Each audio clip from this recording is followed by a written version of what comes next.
The world changed while Olivia slept. When her eyes cracked open just after 6 a.m., it was to the steady beep of her digital clock and the dim blue light leaking through the blinds of her apartment. Everything felt normal. Too normal. The city, always humming even before the sun rose, now felt still. Olivia noticed it as soon as she sat up in bed. No honking cars. No barking dogs. No distant sirens.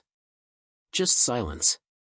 She rubbed her temples and slid off the bed, her feet hitting the cold hardwood floor. Maybe it was a holiday? But then she remembered, Tuesday. There were no holidays in March. She reached for her phone and found no signal. No notifications. No texts. No emails. Weird. Throwing on a hoodie and sweatpants, she padded to her front door, hesitating before opening it. Something in her gut said she shouldn't. But curiosity, like it always did, overruled instinct. Olivia stepped into the hallway of her apartment building. The fluorescent lights flickered above. One bulb was shattered, glass crunching under her foot as she walked. Someone had smeared something dark along the far wall. Mud? Paint? Blood? She froze. Her breath caught in her throat. "Hello," she called out, voice trembling. No answer. She knocked on her neighbor's door. Mr. Jensen. Retired, grumpy, always watching cable news too loud. No response. She knocked harder. Still nothing. The silence began to hum in her ears, too loud, pressing into her skull like static. She turned toward the stairs. The elevator had a streak of red across its chrome doors, another warning sign her brain refused to fully process. She took the stairs two at a time, her steps echoing too loudly in the stairwell. It wasn't until she reached the lobby that the smell hit her. Rot. Decay. Something primal and wrong. A shape hunched behind the front desk twitched. "Hello," she said again, quieter this time. The shape jerked. Olivia took a step back. Then it stood, slow, unsteady, groaning. Its skin was gray and slack, its mouth stained dark, and its eyes, empty. Vacant and hungry. The thing that used to be her building manager opened its mouth, letting out a dry, rattling moan. She ran. Bursting out onto the street, she expected chaos. Fire. Screams. Explosions. Something. But the silence remained, even more unnerving than the monster inside. Abandoned cars blocked intersections. One was flipped on its side. A bike lay twisted in the middle of the road, tires spinning lazily. Blood streaked the sidewalk. More bodies, but not lying still. Crawling. Twitching. Moaning. Olivia ducked behind a parked van, heart pounding so loud she could barely hear anything else. She peeked around the edge and saw one of them stumbling toward a shattered storefront, dragging a leg that looked broken in 3 places. Its head snapped toward a sudden sound, something clattering inside the store. It rushed the entrance with a horrifying, unnatural speed. Whoever was inside didn't scream long. Tears welled in her eyes. This wasn't real. Couldn't be. Some kind of drug outbreak? A terrorist attack? She needed answers. And weapons. Her brother, Mason, lived 5 blocks away. Ex-Marine. Gun collector. Survivalist. If anyone had answers, and a way to fight back, it would be him. Olivia bolted down the alley behind the van, keeping low, avoiding the main roads. The world was eerily twisted, familiar landmarks made alien by the carnage and silence. A coffee shop she used to visit every morning now had its windows smashed in, tables overturned, blood handprints dragging across the walls. A body lay slumped in the doorway, half-eaten, chest still rising and falling. Still alive. Olivia crouched beside him. He was young, barely a teenager. He grabbed her wrist. "Don't let them see you," he gasped, blood bubbling at his lips. "They're not just mindless. Some of them watch. They remember. Run." His eyes rolled back before she could ask what he meant.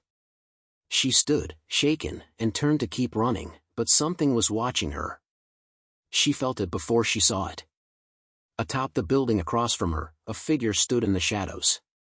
Taller than normal. Leaner. Not shambling like the others. Its head tilted slowly as if studying her. Then it stepped back into the darkness and vanished. Olivia didn't breathe again until she was a full block away. She finally saw Mason's building up ahead, steel bars on the windows, reinforced door. She ran across the street, pounded on the door with both fists. A narrow slit opened. A pair of eyes looked out. "Liv?" Mason's voice. Hoarse. Disbelieving. "It's me," she gasped. "Let me in." The door opened just wide enough to let her slip inside before slamming shut again. She was safe, for now. But as the screams finally started echoing from the distance, Olivia knew the nightmare was just beginning. The steel door clanged shut behind Olivia like a prison gate, sealing out the horrors of the street. But inside Mason's apartment, the air was thick with tension, not relief.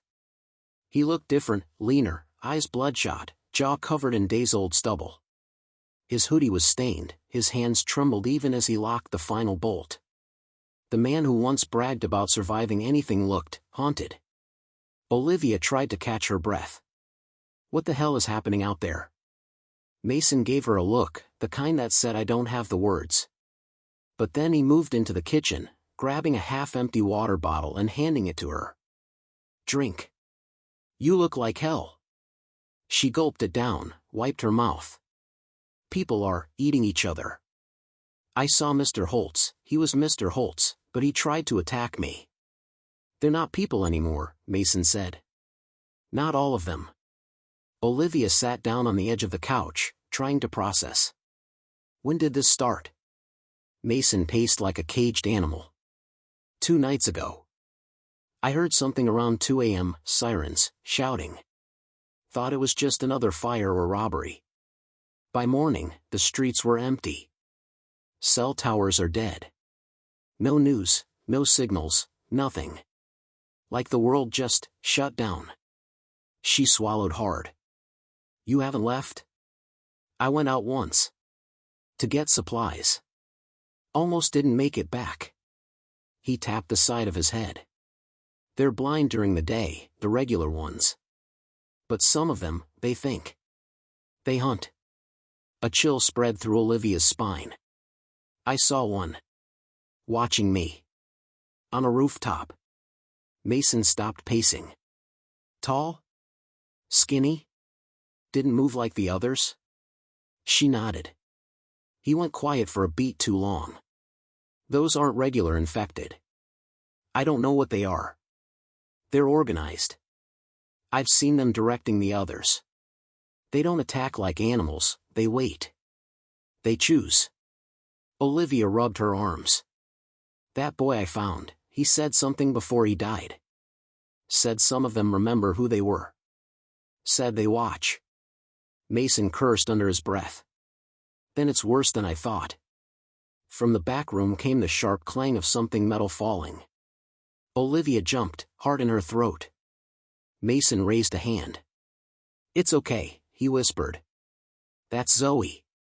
"Zoe?" He opened the door to a dark room.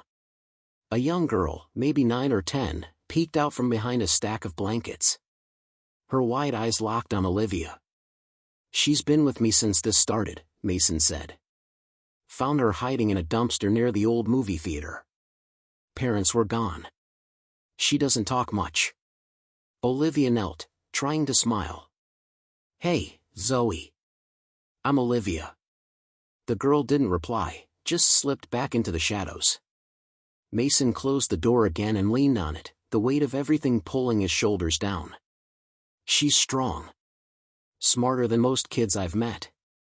She saw things she won't even say out loud." Olivia stood. "We can't stay here forever. The building isn't secure enough. Supplies will run out." Mason nodded. "I've been thinking the same. There's an old ranger station out near Miller's Ridge, about 20 miles out. Isolated. Solar-powered. It was abandoned a few years back, but it's perfect if we can reach it. Olivia frowned. That's a long walk. Through hell. I know, he said. But we can't stay in the city. Whatever caused this, it started here. The infection's thickest in the metro zones. Olivia hesitated. Do you think it's a virus? A bioweapon? Mason shook his head. Doesn't act like any virus I've seen. Some of them rot. Others look normal. Too normal. And those things that think? That's not viral behavior. Then what is it? His eyes darkened. Something else. Something old. Olivia didn't like the way he said that. Or the certainty in his voice. That night, sleep didn't come easy. Olivia lay on the couch, one hand clutching a crowbar Mason had given her, listening to the faint sounds of the infected roaming outside. Every groan. Every snarl. Every faint footstep. Sometime after midnight, she woke to the sound of tapping at the window. Tap. Tap. Tap. She crept toward it, heart hammering. Mason's apartment was on the second floor. No balcony. No fire escape. She pulled the curtain back an inch. Something stared back. Not a zombie. Something else. Its face was smooth, too smooth, its eyes reflective like black mirrors. It didn't snarl or growl. It simply stared. Calm. Patient. And then it grinned. Olivia stumbled backward. When she looked again, it was gone. Olivia didn't sleep after the thing at the window smiled at her. She kept her back to the wall, crowbar gripped in white-knuckled fingers, eyes on the curtain as the first light of morning bled through. When Mason entered the room carrying 2 steaming mugs, he stopped mid-step. You saw something, he said quietly. She nodded. It watched me. It smiled. Like it knew me. Mason handed her the mug. They're getting braver. More aware. That's why we can't wait any longer. Zoe appeared in the hallway, backpack already strapped on, clutching a stuffed rabbit missing an eye. She didn't speak, but her expression said she was ready. By 7 a.m., they were moving. The streets were a different kind of nightmare in daylight. The infected shambled slowly, their decayed forms dragging down sun-drenched roads. Some twitched where they stood, stuck in endless loops. One slammed its head against a lamppost, over and over, until bone cracked and blood dripped. They kept to alleys and side streets, avoiding the main roads where herds clustered. Olivia couldn't stop glancing over her shoulder. That thing she saw, she hadn't told Mason everything. She didn't know how to describe it. That grin. Those eyes. They were headed northwest, moving block by block, Mason in front with a machete strapped to his hip and a hunting rifle over his shoulder. Olivia followed, Zoe sandwiched between them like a ghost, silent, watchful. They passed a crumpled police cruiser on 8th Street, its doors flung open, one officer hanging halfway out, his intestines draped across the hood like a macabre decoration. Olivia gagged, covering Zoe's eyes. The girl didn't flinch. Didn't even blink. How far is this ranger station? Olivia whispered.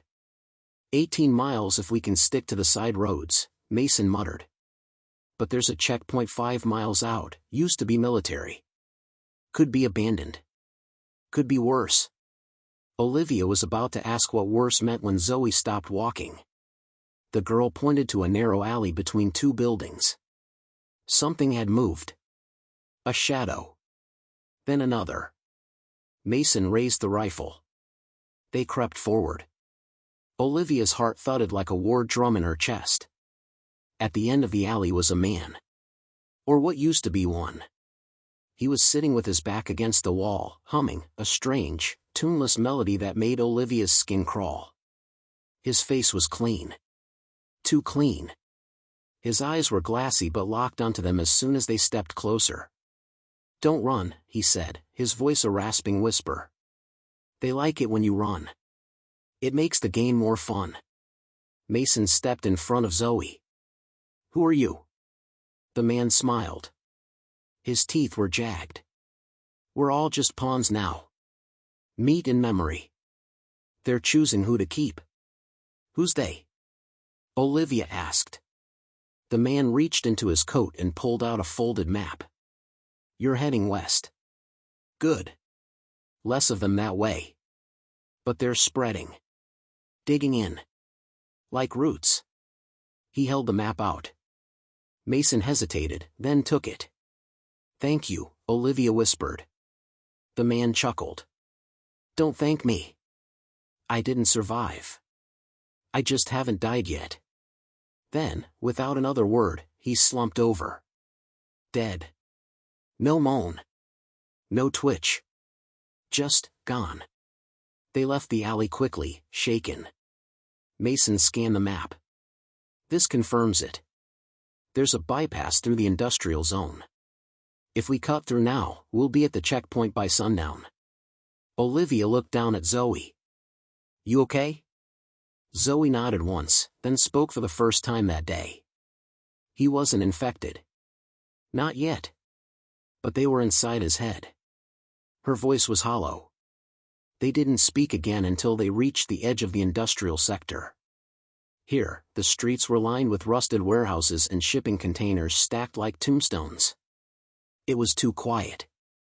Mason held up a hand. Something's wrong. They crept around a corner and froze. A pile of bodies, dozens, stacked in the shape of a circle. Some fresh. Some rotting. Their limbs positioned deliberately. Geometric. Almost ritualistic. And in the center, symbols. Painted in blood. Not letters. Not anything human. Zoe clutched Olivia's hand. They're marking territory. Before anyone could respond, a growl echoed from behind the containers. Then another. Shapes moved in the shadows, fast, coordinated. Not the shambling infected. The smart ones. Mason pulled his rifle and shouted, "Run!" They bolted, weaving between containers as figures pursued them. One leapt from a rooftop, landing behind Olivia with a wet thud. She swung her crowbar blindly, felt it connect, and kept running. Gunshots cracked behind her. Mason covering them. Zoe never screamed. They didn't stop running until they reached the outer fence of the checkpoint, twisted metal, blood smeared across the gate, but no signs of life. No infected. Just silence. Mason dropped to one knee, panting. We made it. But as Olivia turned to look behind them, she saw one of the smart ones standing still among the wreckage. Watching. Waiting. Grinning. The checkpoint smelled like ash and death. They slipped through a jagged tear in the chain-link fence, Zoe crawling first while Olivia and Mason kept watch behind them. The smart one had vanished into the industrial shadows, but its absence was louder than its presence, like silence before an ambush. Inside the checkpoint perimeter, everything was wrong. Tents fluttered in the breeze, torn and streaked with blood. Military crates sat open, most of them empty, others filled with things Olivia couldn't identify, needles, tubes, and sealed vials marked with codes that made her stomach twist. A body hung from the side of a watchtower by paracord, swaying slowly. A soldier. No bite marks. Just a bullet through the skull. They didn't die from infection, Mason muttered. They were executed. Olivia moved past a burnt-out Humvee and noticed something, scratched into the hood with a knife or fingernail. They opened something they couldn't close. She shivered. Zoe tugged at Olivia's sleeve and pointed to a concrete bunker near the edge of the encampment. Its door was slightly ajar. They approached carefully. Mason went first, gun raised. Olivia followed with Zoe close behind. Inside was a different world. Dim light flickered from backup power. The air was cold. Clean. A row of monitors lined one wall, all cracked, but one still glowed faintly, cycling through grainy footage of ruined cities. New York. Berlin. Tokyo. Gone. But in the final frame, something unexpected. A jungle. Dense. Untouched. And in the center of it, a massive black spire that didn't look man-made. Symbols ran along its base, like the ones in the body circle back in the industrial zone. Mason stared. That's not in any country I've seen. This isn't a war. This is something else. There were files stacked on a desk nearby. Olivia flipped through them, field reports, surveillance images, notes scribbled in red pen. Phase 1, psychological degradation in high-density zones. Phase 2, controlled breach of cognitive threshold. Phase 3. Selection. Selection? What the hell were they doing here? She whispered. A crackling radio on the table buzzed, startling them all. A faint voice broke through the static. If anyone can hear this, evac failed, fallback point relocated. Miller's Ridge outpost, do not engage them. They aren't what you think. The transmission cut off. Zoe looked up. They tried to stop it. Too late. Olivia and Mason exchanged a glance. That bunker wasn't military. It was experimental. Something screeched outside. They rushed to the door.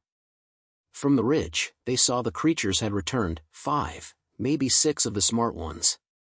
Their movements were too synchronized, too deliberate. They circled the checkpoint like wolves herding prey. Then Olivia noticed something worse. One of them was wearing a uniform. Not torn. Not stained. Pristine. A soldier's vest. ID tag still intact. Mason read it aloud. Lieutenant Karen Elias. She was stationed here.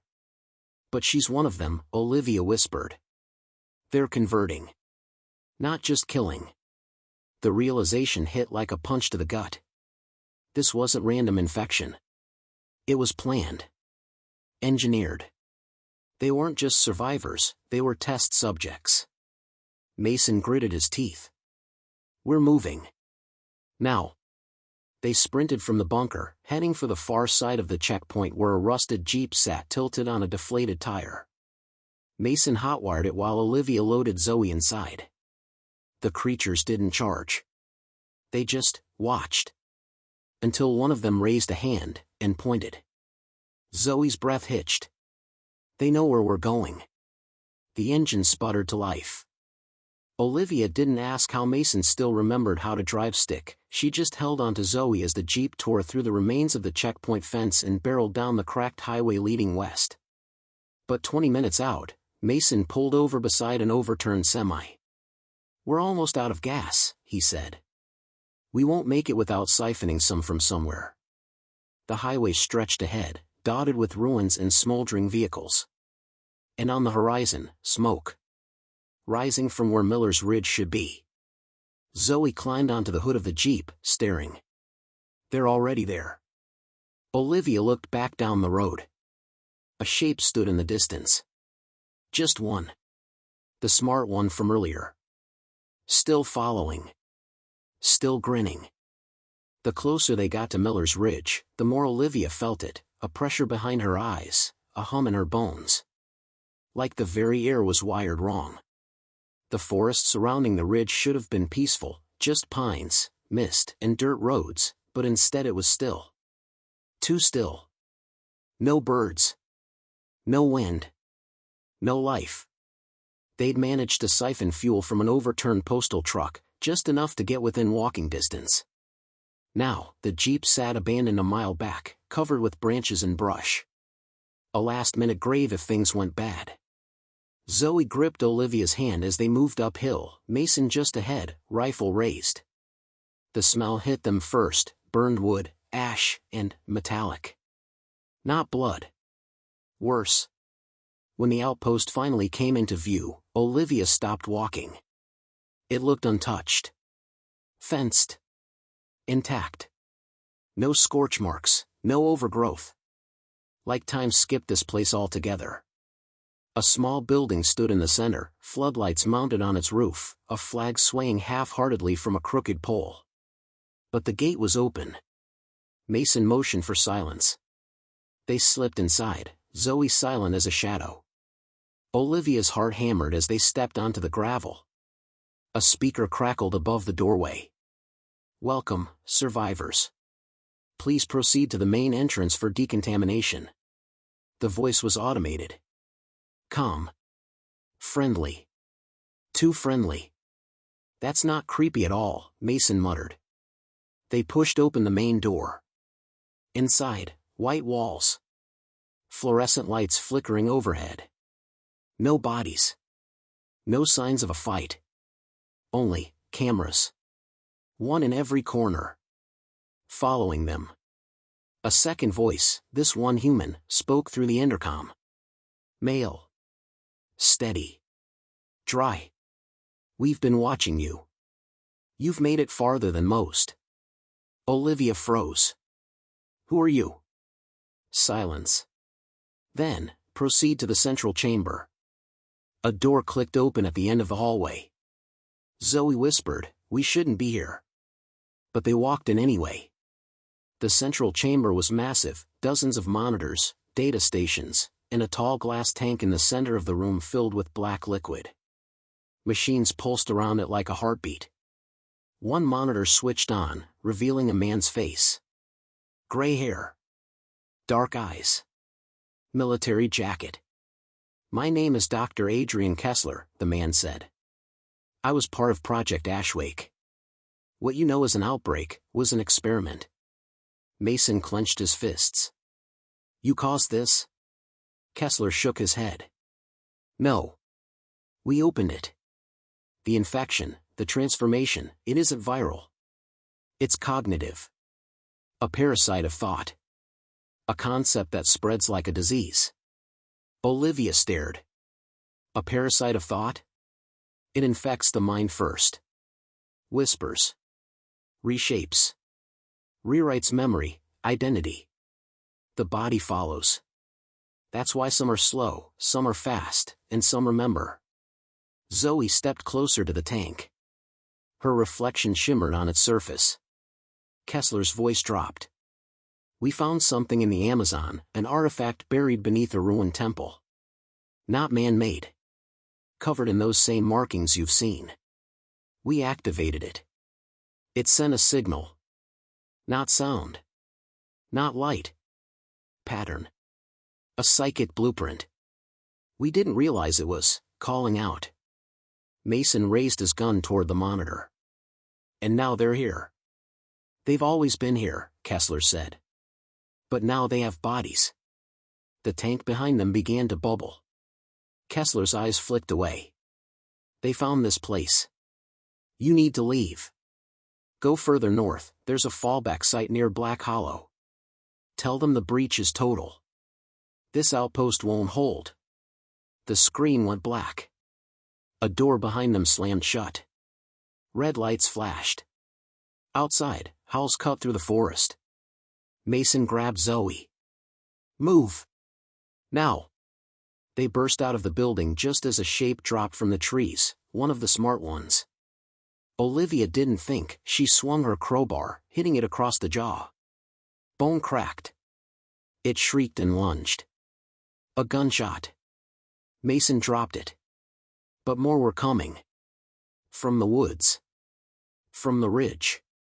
From below ground. They were inside the facility, Olivia gasped. They were waiting. Zoe pointed up the hill. "Look! A fire tower. Rusted but tall. Still standing." They sprinted for it as the creatures closed in. Mason boosted Zoe up the ladder, then Olivia, then climbed after them, firing down as they ascended. At the top, they slammed the hatch shut and locked it. Silence fell. Then whispers. Dozens of them. Inside their heads. Zoe crouched in the corner, hands over her ears. "They're speaking. But not with words." Mason's voice was strained. "They're showing me things. My mother. My old unit. Things I've never told anyone." Olivia clenched her eyes shut. In her mind's eye, she saw it. The spire. Not buried anymore, but rising. They spent the night in the fire tower, surrounded by whispers that didn't come from mouths. At first, Olivia thought they were dreams. Her father's voice. Her old bedroom. The smell of cinnamon from a long-dead Christmas. But when she opened her eyes, Zoe was wide awake beside her, staring into the dark.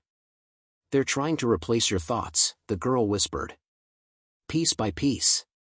Olivia turned toward Mason, curled against the opposite wall, breathing heavy. His fingers twitched in his sleep. He was murmuring names. Not hers. Not Zoe's. Just names. Over and over again. She touched his shoulder gently. "Mason." He didn't stir. Suddenly, the whispers stopped. Complete silence. Zoe sat up straighter. Something changed. Below them, the woods had gone from lifeless to dead. The trees weren't moving, not even swaying. No breeze. No sound. Then, Olivia saw them. Figures. Lining the tree line. Perfectly still. Dozens of them. Watching. Not shuffling. Not groaning. Waiting. Mason jolted awake, gasping. His eyes locked with Olivia's. "I saw it," he said. "The spire. It's calling us." "No," Olivia said, shaking her head. "It's calling you. You're military. You were part of it. You knew something." He didn't deny it. "I was stationed near Black Hollow when the breach started.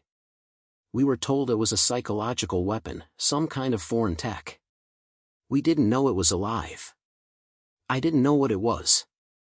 "You lied," she whispered. "I was trying to keep you safe." Zoe rose to her feet. "You both need to hear this." She held something in her hands, a recorder. Military issue. Where she'd gotten it, Olivia had no idea. She pressed play. A voice crackled through the static. Test subjects showing signs of merging identities. Memories bleeding across minds. Infection not isolated to physical proximity. Emotional resonance triggers absorption. Repeat, emotional connections accelerate the psychic tether. Click. Zoe's eyes were glassy. They feed on connection. The more you feel, the more they take. They use your love, your guilt, anything they can twist. Olivia's knees buckled. "Then we're all compromised." Zoe nodded slowly. "Except me. I don't feel like other people anymore." For the first time, Olivia saw it. Zoe wasn't just surviving. She was adapting. And somehow, the creatures hadn't touched her.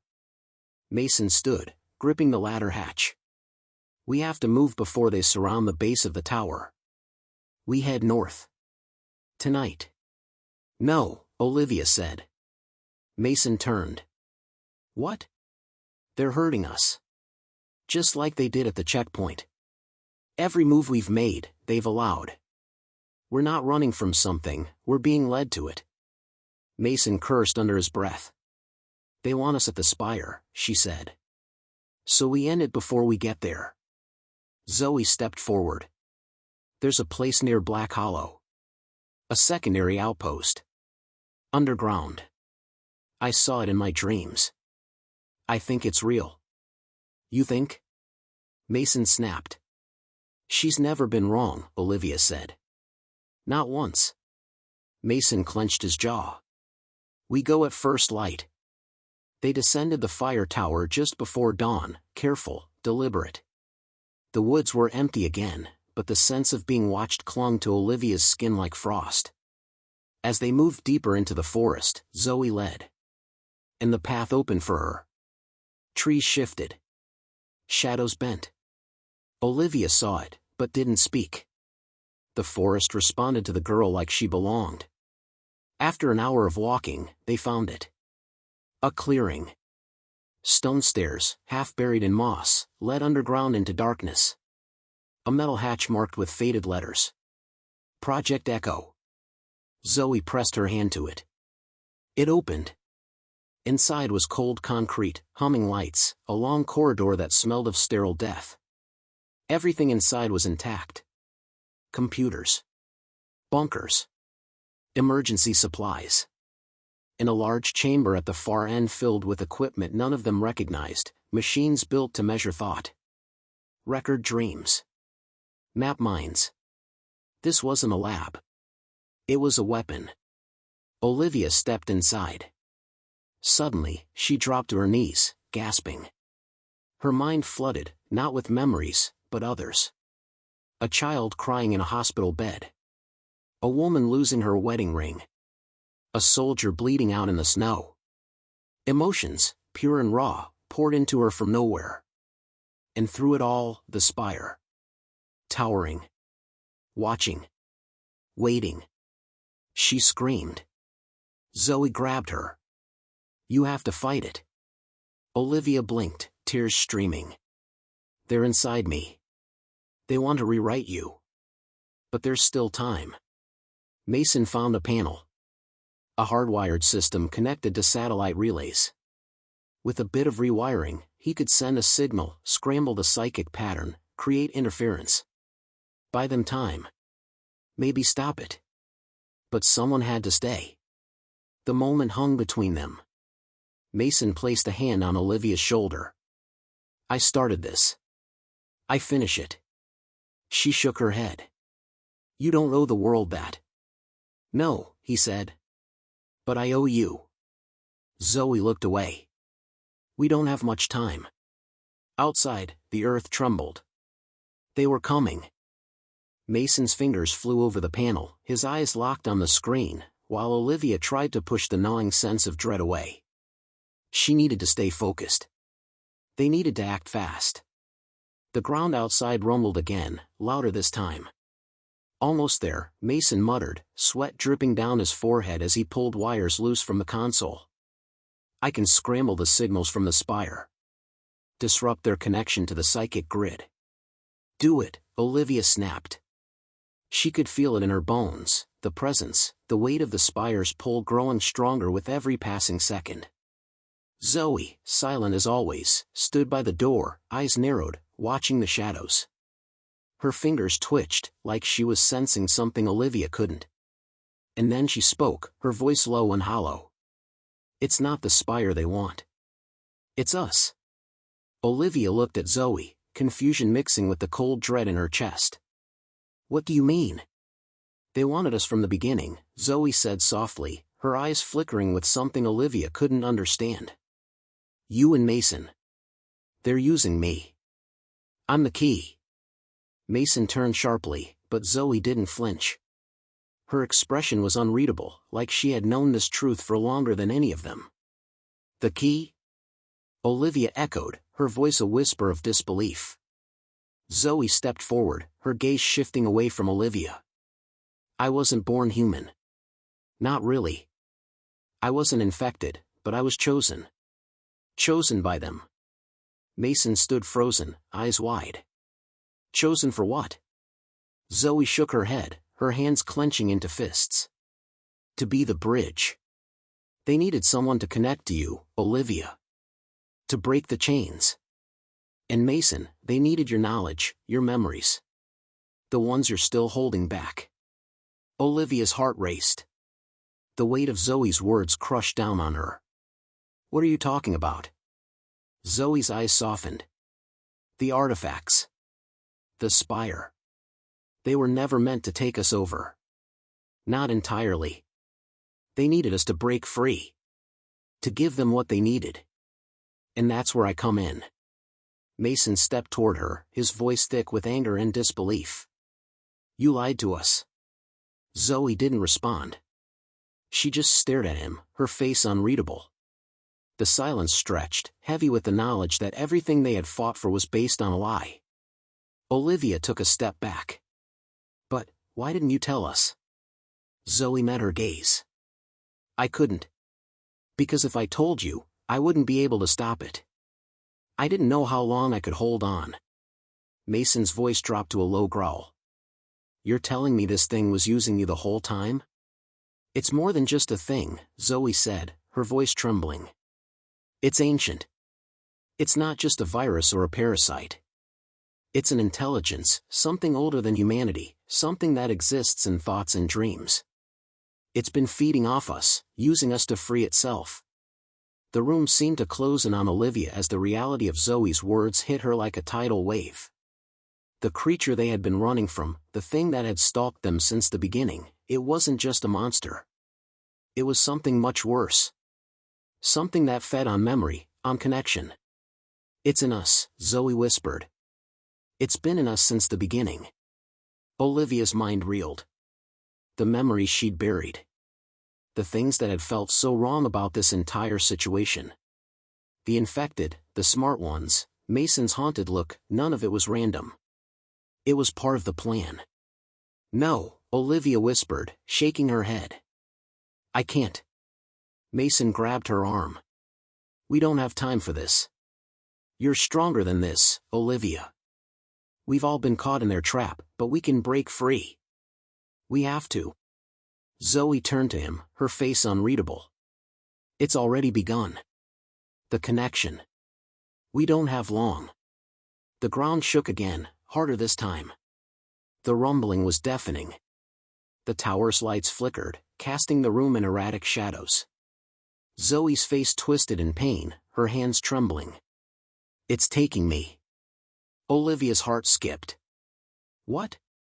Zoe collapsed to her knees, her eyes flashing with an eerie, unnatural glow. She screamed, no, roared, and the sound wasn't human. It was distorted, layered with voices that weren't hers. Her mouth opened wide, as if trying to scream the world to pieces. Then, snap. The connection was severed. Zoe gasped for breath, her body shaking violently as her eyes returned to their usual dull, gray hue. She looked up at them, panic evident in her expression. It's not over. I stopped it. For now. She wiped her mouth, blood staining her hand. Olivia felt a sudden, overwhelming sorrow for Zoe. The girl had been a pawn in something far beyond their understanding, a victim of forces no one could fight, not with weapons, not with willpower. The weight of the moment hit Olivia like a wave. This wasn't just about survival anymore. It was about saving whatever humanity they had left. The room was eerily quiet. Mason moved to the panel. I'm activating the override. It'll keep them out of our heads long enough to get to Black Hollow. He looked at Olivia, his eyes fierce. We've made it this far. Don't stop now. Zoe stood, her body unsteady. I'll go first. Olivia grabbed her arm, stopping her. You're not going anywhere. Not alone. For the first time, Zoe smiled. You're right. We go together. All of us.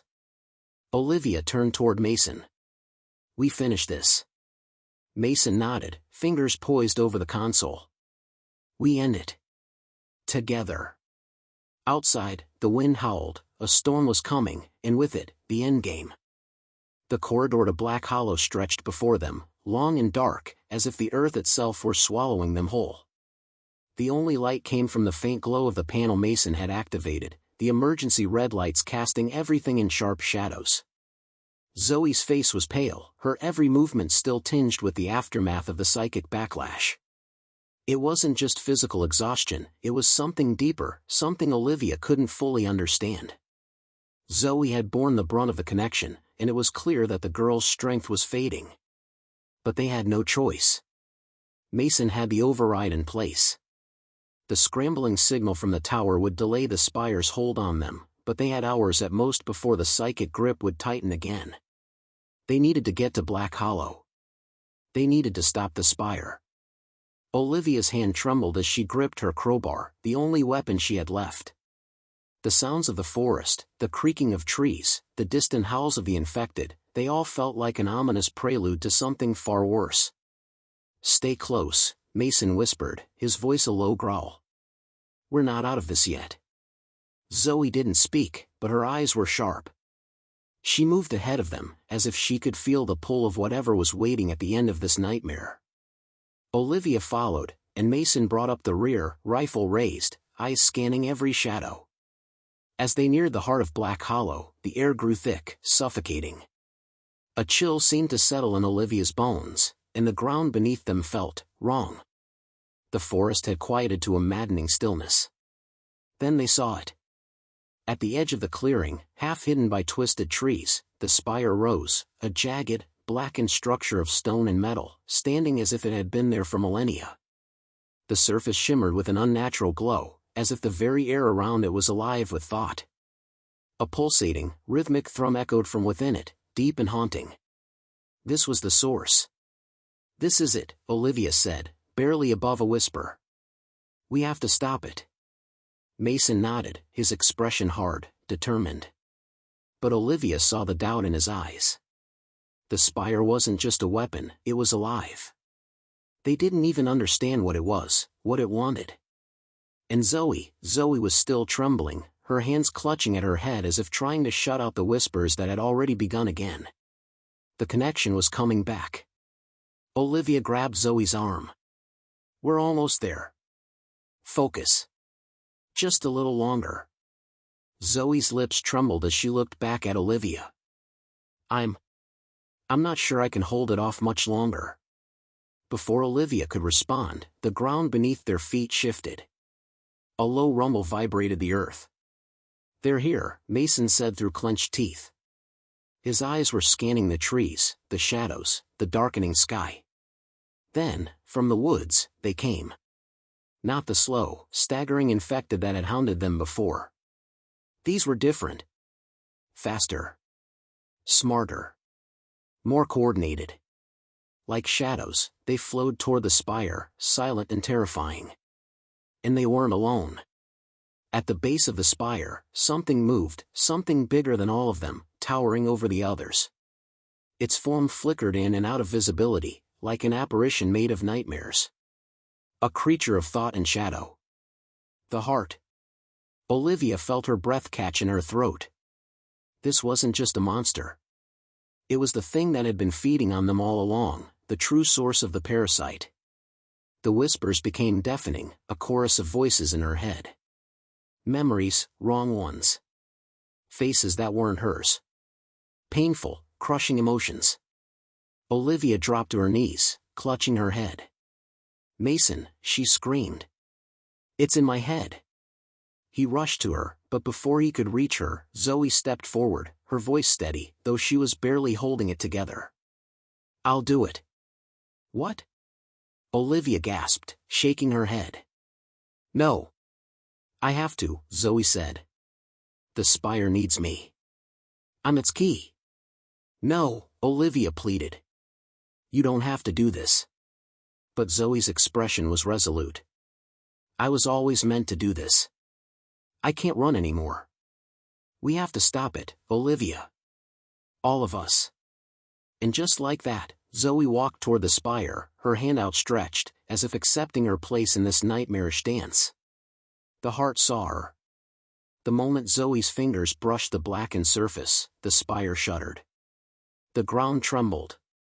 A blast of psychic force rippled outward, so strong it knocked Olivia and Mason to the ground. For a long moment, there was only the sound of a terrible, deepening hum, vibrating through their skulls. Then, complete silence. Zoe stood, her back to them, her body frozen, her face expressionless. She was no longer the girl they had known. She had merged with the spire. She had become its voice, its conduit. But she wasn't lost. "I'm still here," Zoe whispered, her voice soft, yet layered with something ancient. "And so are you." The heart, the spire, all of it, it was over. They had stopped it. But Zoe wasn't the same. "Zoe," Olivia breathed, but the girl turned away, her eyes empty of emotion. "We've won," Zoe said. "But the world has changed. I have changed." Mason stepped forward, his rifle lowered. "What does that mean for us?" Zoe smiled faintly. "It means, the world is ours again. But not like it was. It's reborn, fractured, and we are the ones who will rebuild it." Olivia stood slowly, tears in her eyes. "But we're still human."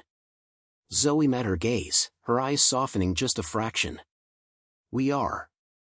But we're something more now. The wind shifted, carrying with it the scent of earth, of rebirth.